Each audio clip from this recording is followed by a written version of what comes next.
मैं सो रही थी कि अचानक मुझे एहसास हुआ कि कोई मैं उनको पीछे हटाना चाह रही थी, पर मेरी कोशिश नाकाम रही। पर फिर मैं जैसे तैसे दूर हो गई। मैंने चाचा से कहा ये सब गलत है, पर वो बोले मेरी जान, मैं तुमसे बहुत प्यार करता हूँ और मैं जानता हूँ कि तुम भी मुझे बहुत प्यार करती हो। अब दिखावा करने का कोई भी फ़ायदा नहीं है, क्योंकि मैं जान चुका हूँ कि आज तुम मेरे नाम का उसका नतीजा बाथरूम में पड़ी तुम्हारी। अब चलो असली का आनंद देता हूँ। मैं डर रही थी और फिर चाचा ने मेरी हेलो दोस्तों, मैं हूँ रिद्धिमा और प्यार से मुझे लोग रिद्धि बुलाते हैं। मैं 21 साल की जवान खिली हुई हमसे कली हूँ। मेरा रंग सांवला है और मेरी हाइट 5 फुट 3 इंच है। 26 इंच की पतली कमर के बीच गहरी नाभि जो दिखने में बहुत खूबसूरत लगती है। ये कहानी मेरे और मेरे हैंडसम चाचा जी की है। क्या बताऊँ दोस्तों, जब पहली बार उन्होंने मुझे मेरी तो जान ही निकाल दी थी और मज़ा तो इतना दिए कि मैं आज तक उस दिन को भुला ही नहीं पाई, ना ही अपनी ज़िंदगी को कभी भूल पाऊँगी। बेसिकली मैं यूपी की हूँ, जो मेरा गांव बनारस के पास है, लेकिन मैं अपने चाचा जी के साथ गाज़ियाबाद में रहती हूँ और यहीं रहकर पढ़ाई करती हूँ। मेरे चाचा जी की उम्र 44 साल है और मेरे पिताजी से 4 साल छोटे हैं और मेरे पिताजी उनको बहुत प्यार करते हैं।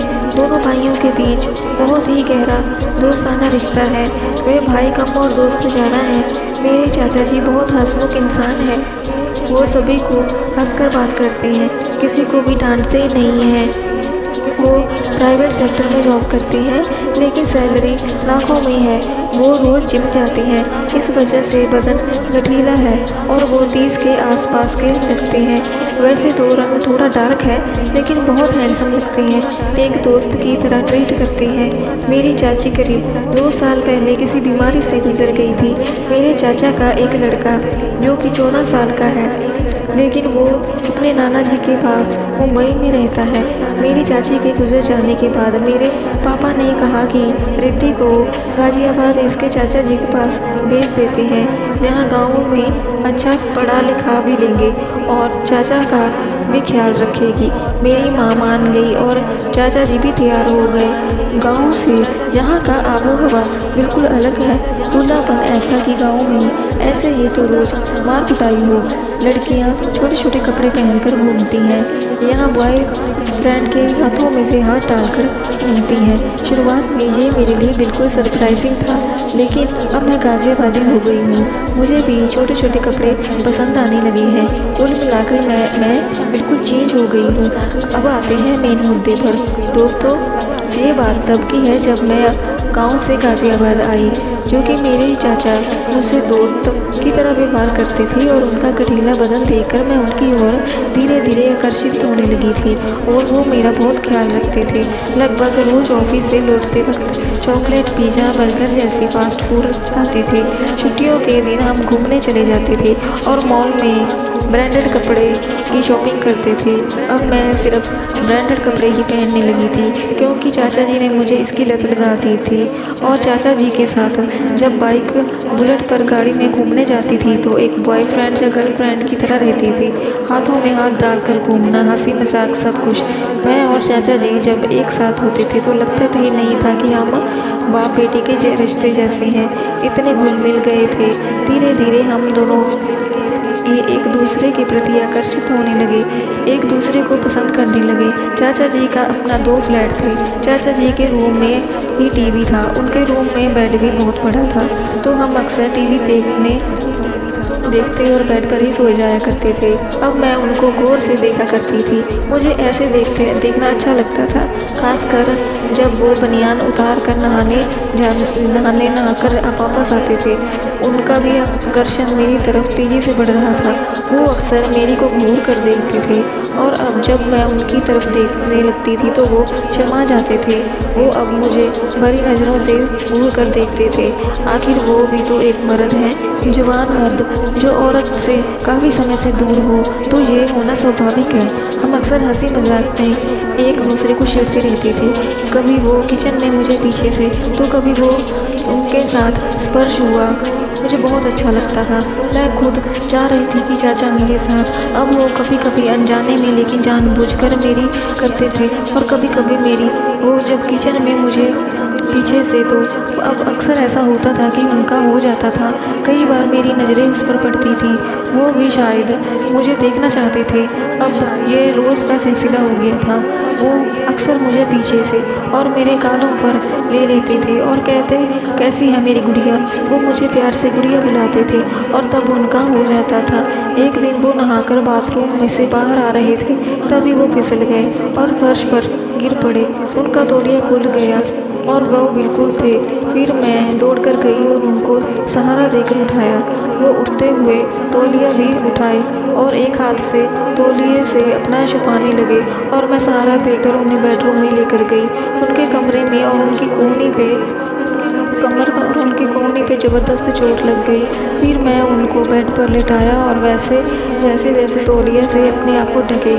मैं फट से मुँह मिलाई और उनके कोहनी पर लगाया और मैंने पूछा, कहाँ चोट लगी? तो वो बोले, कमर पे। तो मैंने कहा, आप इधर घूमिए, मैं मुँह लगा दूँ।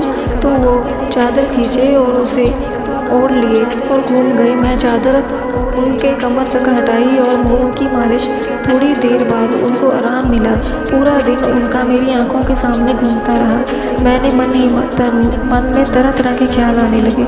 मेरे दिमाग में यही आ रहा था कि जब सोया हुआ उनका इतना बड़ा है तो होता होगा तो कितना होता होगा।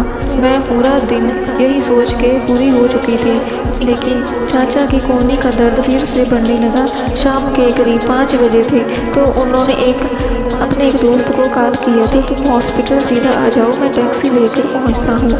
फिर मैं हॉस्पिटल चले गए और मैं घर में अकेली थी और मैं अपने बिस्तर पर गई और मेरे दिमाग में उनका घूमने लगा और बिस्तर पर आके लेट गई। मुझे कब नींद आ गई मुझे पता नहीं चला। अब जब मेरी नींद खुली तो 8 बज चुके थे। मुझे अचानक से याद आया। मैं भागे बाथरूम की तरफ गई तो देखा कि अंदर से आवाज़ आ रही थी। मेरे चाचा हॉस्पिटल से आ गए थे और बाथरूम में गए हुए थे। मैंने धीरे से दरवाज़ा हटा कर देखा तो हैरान रह गई। चाचा मेरी को कर रहे थे। फिर चाचा जी बाहर आए और मुझसे बोला, गुड़िया काफ़ी बना दो, हॉस्पिटल जाने में काफ़ी थक गया हूँ। मैंने पूछा, डॉक्टर क्या बताए, कहीं फ्रैक्चर तो नहीं है? तो उन्होंने बोला कि नहीं, बस थोड़ी सी चोट है, दवा मिला है, 2 दिन में ठीक हो जाएगा। रात को खाना खाने के बाद मैं अपने रूम में सोने के लिए चली गई। आज मैं जल्दी सोने चली गई और मैं चाचा के बाथरूम वाले बात देखकर दहशत में थी। फिर कब मुझे नींद आ गई और मुझे पता ही नहीं चला।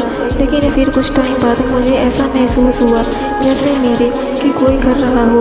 कमरे में लाइट बंद थी, लेकिन मैं समझ गई थी कि चाचा मेरे को कर रहे हैं। लेकिन मैं सोचने लगी कि मैं इसका विरोध करूं या नहीं, क्योंकि अब मेरे बदन में भी ज्वालामुखी फूटने लगा था। मैंने फैसला किया कि देखते हैं चाचा जी क्या करते हैं। मैं बिना कोई हरकत किए हुए चुपचाप पड़ी रही। अब वो मेरी को जोर जोर से करने लगे।